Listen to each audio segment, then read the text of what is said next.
So the Championship is back, and it did not disappoint this weekend. We got a lot of talking points to go over, which I'm of course interested to get all your guys' views on. So we had all three clubs in the relegation zone picking up points this weekend. The top six, we only saw one side win. The playoff pictures got so much closer, and we actually ended up having some really good games as well. You know, I predicted quite a few low scorers, which there were as well, but we also had some absolute crackers going on. So as always, get your thoughts in the comments down below as to what you made of your team's performance on the weekend back. And before we do hop into talking about any of the individual games, I will include your guys' score predictions on screen now. So if any of you did get any of your score predictions correct, then fair play. I had a decent week in the opening one back. I got both the Hull against Charlton and Luton against Preston games correctly predicted, whereas FIFA managed to get the QPR against Barnsley one. So 2-1 to me in the week that we got football back. Guys, if you're going to enjoy today's video, make sure to leave a like. But without any further ado, let's get into talking about these games. So starting out with the London derby, we've seen Brentford now do the double over Fulham this season as they went to Craven Cottage and picked up all 3 points, beating them by 2-0. Now, the first half was an interesting watch. It took a little bit of time for both sides to sort of figure each other out. Brentford definitely grew into this one as it went along. It was probably Fulham who just about edged that first half, having the better chances. They went quite close on a couple of occasions. You know, Bobby Reid hit the crossbar. Knockout had a speculative effort which just went wide of the post. Mitrovic had a very good header which he just couldn't quite angle away from the goalkeeper. Had quite a similar chance in the second half as well, Mitrovic, but it just wasn't his day. But Fulham definitely had chances to go ahead and open the scoring in this one, and had they done that, it might have been a bit of a different game going into the second half. In the second half, like I said before, Brentford were definitely growing into this one, and probably the game-changing moment actually came from the substitutes bench. Marcondes coming on for Brentford in the 70th minute had a massive influence on this match. Goal and assist for him in the end, and the goal was actually really well worked. Norgod with a fantastic pass into Marcondes, who was just about onside. He whips the ball across the box, and Ben Rama's there, just about getting ahead of Dennis Odoi to give Brentford the lead in the 88th minute. Fulham after that have to pile people forward, and Brentford end up getting their second goal on the counter-attack. It's a brilliant ball over from Ben Rama, switches the play out to Marcondes, and I actually thought that he'd taken too long to finally release it. You know, Fulham managed to get a lot of players back into the box, but he took his time well, smashed it home, 2-0 Brentford. Massive result for them. And after how the top two went on this weekend, Brentford aren't completely out of the automatic promotion push, you know, especially considering next week's fixtures. So Fulham have got Leeds and Brentford have got West Brom. If both Fulham and Brentford win next weekend, things are going to get very interesting indeed. But it's a great way for Brentford to kickstart their season again. They're now just 1 point behind Fulham in fourth. There's the next early kickoff. We had Swansea putting 3 past Middlesbrough, and if I'm being honest, it could have been so much more. Swansea started this game out really lively. Kalulu had a great chance as he raced their own goal, tried to dink the ball over the keeper, ended up hitting the post, went very close. Brewster had a good chance before he eventually went on to score, but the opening goal was so well worked by Swansea. Lovely give and go between Brewster and Ayew. Ayew just racing at that Borough defence, who, let's be real, they didn't know what to do for 90 minutes of this one. They were absolutely all over the place, but pulls the ball back into Brewster. Goalkeeper maybe could have done a bit better, ended up going through his legs, but a nice finish nonetheless. The second goal also really well taken, this time Kalulu's ball coming in, and then Brewster's finish smashing in off the ground and going in, and then the third came in the first half as well, Ayew from the penalty spot. I thought that maybe Brewster would have taken it to get the hat-trick, but Swansea, I mean, they started out with a flurry of chances, and after they didn't take them, you know, I'm sure some Swansea fans were thinking, oh, it's not going to be our day here, but the quality between these two sides was just absolutely, they were light years away from each other. We've obviously done a lot of speaking recently about who we think is going to be going down and things like that, and the general consensus has been that, oh, it would sort of be between Hull and Charlton, depending on what happened in today's result. But Middlesbrough at the moment are on 41. They're just above the relegation zone on goal difference. If they play like that for the rest of the season, then they're only heading in one direction. It was genuinely a terrible performance. But you can't take away from Swansea's ruthlessness in this one. Byers had a good chance in the second half. He hit the post from outside the box. And Swansea's fixture list, and with the way they play, their forward four can be so efficient, and then Grimes just pulling the strings with them in midfield. They're not here to mess about, Swansea. Gallagher also had some really nice touches in this one. He won the penalty. Really good way to restart the season for them. And then we had Derby beating Millwall 3-2 at the Den, a result which sees Derby just 3 points off the top 6. That picture going for the top 6 at the moment is ridiculously tight, but what a result for Derby. It was Millwall who got off to the better start though. Matt Smith with the opening goal. Great ball hooked into the middle. To be fair to Derby, there's not really much you can do about that, you know, when you're defending against 6'6" Matt Smith, where Millwall have got that quality coming into the box. Great header into the top corner, 1-0 Millwall, but it was Louis Sibley who stole the show in this one. What an unbelievable performance, and what a talent Derby have on their hands here. One thing they've been really good at so far this season is bringing through some of the youngsters, but he absolutely stole the show in this one. The equaliser, where he had about 4 Millwall players around him, left foot, right foot, quick feet, and then the finish into the top corner to go along with it. He's going to be a special player. Another highlight of this match was obviously 6'6" Matt Smith nutmegging Wayne Rooney. Millwall went quite close to scoring after that as well. Ryan Leonard racing through on goal, but Ben Hamer with a nice reflex save to keep it out. And then in the second half then we saw more great build-up play from Derby, and this was sort of the football that was promised from Cocu at the start of the season, which has taken a while to transpire, but Derby playing some excellent stuff, playing Millwall around. For the second Sibley goal, it was like 3 passes which got Derby an goal and through Millwall. Nice link up between him and Waghorn, nice finish to go along with it. And then the third goal as well was such a controlled finish. You know, he gets into these goal scoring positions and he doesn't panic while he's there. He's got composure on the ball, he doesn't smash it, he just gets the faintest of touches to take it into the far post past Pilkowski, and I mean, it sees Derby getting all 3 points. Millwall's second goal, a little bit slack from Derby defending that one, I would say. You know, they were sort of caught standing around a little bit, and Bodvarsson gets the final touch to make it 3-2, but what a result for Derby. Then we have Blackburn beating Bristol City by 3-1. The result takes Rovers to within 1 point of the top 6. Bristol City scored the opening goal of the game. Jamie Patterson connected well with the cross coming into the box. Walton probably could have done a little bit better with it, but nevertheless Bristol City I'm sure would have taken it, but the lead was to only last a couple of minutes before Corey Evans on his return to Rovers got them back into the game. We mentioned on the prediction video how big some of Rovers returning players could be for the run in this season. Evans getting them back into it. Bit of fortune with the goal maybe, it's sort of a cross that's looped into the box. Sam Gallagher races in and does just about enough to put Daniel Bentley off, and then the original cross actually ends up going into the far post. After that and going into the second half, I thought that Blackburn were looking quite good on the break. They could have had more goals really. Ben Brereton, things just haven't fallen for him in the Blackburn shit. He does brilliantly chasing down the pulled back pass from Callas, takes the ball around Daniel Bentley, and then when the goal's gaping, he slips over and can't quite convert it. They also had another one ruled out for a foul on Bentley, but eventually in the 60th minute Blackburn did take control of this one. Adebayo, I'm not sure many other centre-backs in the Championship have a finish like that on them. Really does well to chip it into the far post, and then Adam Armstrong wrapped things up 10 minutes later with a nice finish into the bottom corner. So big 3 points for Blackburn for that one. We mentioned before it was a bit of a 6-pointer with both sides going for the top 6 in this one. Bristol City quite sloppy, I must say. And then we had Wigan beating Huddersfield by 2-0. I've got to say it was a convincing away performance. I think we've now had like 8 hours of football since Wigan last conceded the goal. They were absolutely superb for this one. Huddersfield never got going, had no real cutting edge going forward.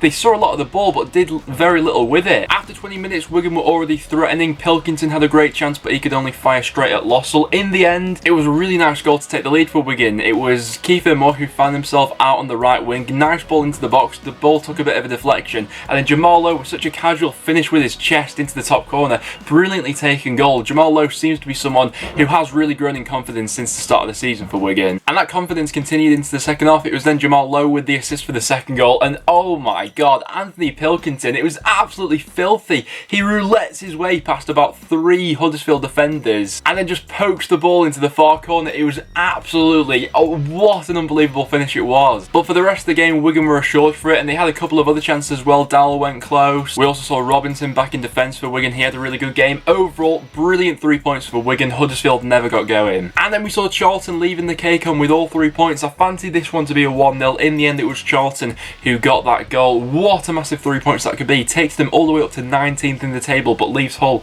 in a whole bunch of trouble. Now, Hull started out the game fairly brightly. They had quite a few sort of half chances here and there. Josh Bowler had a couple of decent ones that he just couldn't quite get on target. A couple fell to John Terral as well. But after 18 minutes, it was Pearce with the opening goal. Now, I thought that Tom Hemed really led the line well for Charlton. They went 2 up front, Bon and Hemed, but Hemed especially was the focal point of a lot of what Charlton were doing really well in this one. From the corner, it was Hemed with the flick on, and then Pearce just threw himself at the ball to get that over the line. He really showed him never there to get that in. And from that moment onwards, Hull just couldn't quite find themselves getting back into this game. Even at 1-0, it was probably Charlton who had the better chances after that to go on and make it 2 after. McGeady, I thought, was finally starting to show some real flashes of quality for Charlton. He went close a couple of times with them. Macaulay Bonne as well was also quite unlucky not to get a goal in this one, I thought. But what 3 points that could be in the general scheme of things for Charlton. Absolutely huge for them. With Hull, they were just really lacking that quality going forward. It was really nice to see Angus MacDonald back in the starting 11 for them. Obviously after everything that he's been through, but in terms of Hull generally,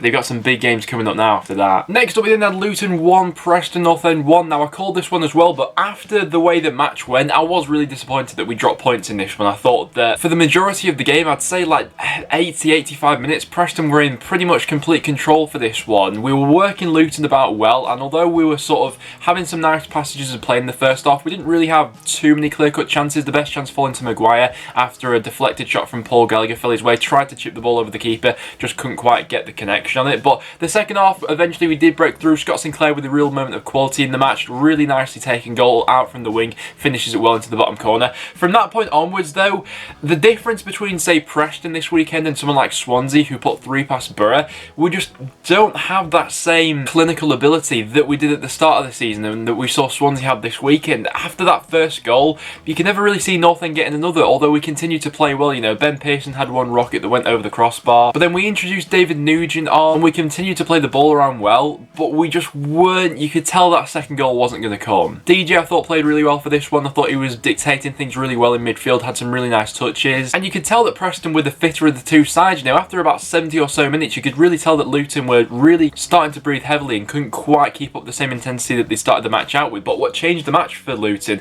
was the substitutes, and fair play to Jones for that. You know, McManaman came on after 75 minutes and had the one real moment of quality for Luton. It was a great finish in the end, into the top corner. 87th minute, the equaliser. I actually think that Luton had the lowest expected goals of the weekend, and then he ended up getting a point against North End. And then when Alex Neil tried to throw everything out, you know, he brought Stockley on and added Time Bowden as well. It was too late at that point. So for North End, massive opportunity missed there for me. Our next 2 games at Deepdale against both Cardiff and Derby, they look quite hard after this weekend, I must say. After that, we then saw Barnsley picking up all 3 points against QPR on the road. Big 3 points for them as well. It takes them to within 4 points of safety, which is still quite a bit to do. But when you look at Barnsley's next few fixtures, they've got Millwall, Blackburn, Stoke, Luton and Wigan. There's some really winnable matches in there for Barnsley, so they're definitely not out of the picture in terms of survival. In terms of the game itself, it was a brilliantly taken goal from Barnsley. It was well won by Palmer, the pass then from Williams, the dummy then from Coley Woodrow to just let the ball go through his legs. Great awareness of his surroundings. And then Elliot Samos running onto it, I think just his 3rd league start for Barnsley with a brilliant finish to make it 1-0. After that, I mean, QPR, they had chances here and there. You know, Eze was looking to pull the strings for them. Hugo got in some really good positions, but was looking quite rusty, I think it's fair to say. And ultimately, I think QPR will see this one as quite the missed opportunity, considering everyone else, you know, in the top 6 really was dropping points.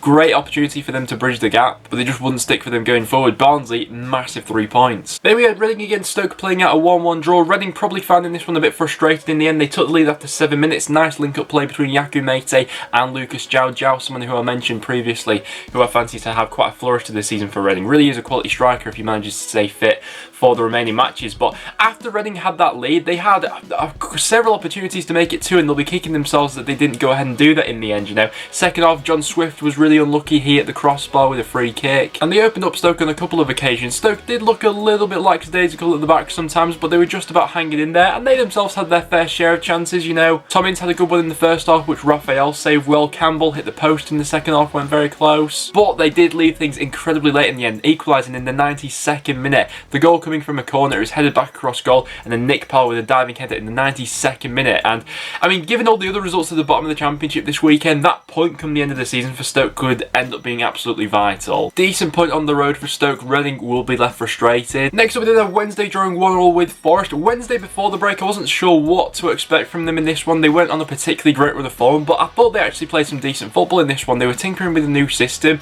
In the first half especially, they had the better chances for this one. Barry Bannon with an inch-perfect pass into Jordan Rhodes, a defence-splitting one, but Samba saved well from Rhodes to keep the scoreline down. Wednesday continued to press going into the second half as well. They hit the post. Worrell had one cleared off the line, but it was Forrest who came up with that first real moment of quality. The ball chipped over the top, Lolly chasing onto it, and then with his left foot cuts inside and brilliantly finishes into the far post to make it 1-0 to Forest. Lolly also had another speculative effort, but that was well saved by Wildsmith. But we did see quite a few late equalisers this week, and it was the same in this one. Connor Wickham in the 93rd minute, levelling things up from a corner, and it was no more than Wednesday deserved. You know, they definitely deserved at least a point from this match with how much they created. Forest would have been annoyed they threw their 3 points away, but they remained 5th, and the point was probably the fair result in the end. Then to West Brom against Birmingham, actually the only goalless draw of the weekend. If I had to put money on who I thought that would be, it probably wouldn't have been on this game, but it was a bit of an anticlimax in the end, wasn't it? Neither side could really find their flow in the final third. West Brom had a lot of the ball, but they were just a little bit rusty in and around the box. I mean, they had quite a few chances which went sort sort of like just narrowly wide and things like that. But they didn't really forcefully camp into too many uncomfortable situations. There was only 4 shots on target in the entire match. You know, Robinson hit the side netting, Pereira went close on a couple of occasions. Scott Hogan had a decent chance for Birmingham, but that was well held by Sam Johnson. Overall though, with West Brom having quite a bit of the ball, I thought that Birmingham held themselves, you know, held their own fairly well. They defended well. Jake Clark-Salter I thought was really good for them at the back. Keith and Belt in midfield broke things up well. And in the end there was nothing to split the two. And then as our final game on Sunday, we had Cardiff beating Leeds by 2-0. It certainly makes the top 2 picture quite interesting, given next week's games as well. You know, Leeds playing Fulham and West Brom playing Brentford. That really could shake things up. But for the playoff picture as well, this sees Cardiff going up to 7th now, joint on points with North End. Preston just ahead on goal difference. And next week, Cardiff have got Preston, so that's become a massive match now as well. But listen, with Leeds, you know what you're going to get. You know, you're getting the fast build-up play, the touch-and-go pass. And they had a couple of chances before they went on to concede. You know, Luke Ayling had a decent chance, which was cleared off the line by Will Vokes. But the goal itself, they gave away. I mean, it was a cheap one. It was a poor pass by Phillips. Junior Hoylett then raced in on goal, and he still had quite a bit to do when he gets the ball off Phillips. But it was a smashing finish into the near post, really well taken by Phillips. After that, Leeds respond, looked to get back on track. Jack Harrison, great build-up play for this chance, and then Patrick Bamford blocks it on the line. Honestly, if anything could have sort of summed up Bamford's Leeds career, it was that, really, wasn't it? It wasn't to be his game today. I mean, in the second half, he had another great chance as well. There was one where Phillips had chipped the ball over the Cardiff defence. Bamford, in a brilliant position, just couldn't get the connection with the ball at all. Cardiff, though, used their substitutes, I thought, really wisely. Mendes-Liang had a massive influence on the bench. He got the assist for the second goal into Glatzler, who had also come off the bench, and then a brilliant finish from him off the post to make it 2-0 to Cardiff. And listen, in the end, that was the difference between the two sides. You know, Cardiff were clinical with their chances, whereas Leeds were wasteful. But guys, there you have it. There were all the matches that went on this weekend. In terms of my results of the weekend, a lot of contenders for this one. I think I'm probably going to give it to Charlton for beating Hull, because that one's got such massive implications at the bottom. If Charlton had lost that, they could have really been cut adrift, but to win it, big 3 points. Then my goal of the weekend, it's a tough one. I'm just going to give it to Louis Sibley for that first goal he scored against Millwall. Brilliant footwork and finish for that one, but we did have some belters scored this weekend. But guys, there you go. That will wrap it up for today's video. As you can see to the side of me, that is how the championship table is looking after the end of this weekend. So get your thoughts in the comments down below. What did you make of your team's performance? Who would you give the result and goal of the weekend to? If you went on to enjoy, make sure to leave a like and subscribe for a bit of regular championship content. Now the football is back, we've got a lot more to come over the next few weeks. But thanks for watching, guys, and I'll see you all in the next one.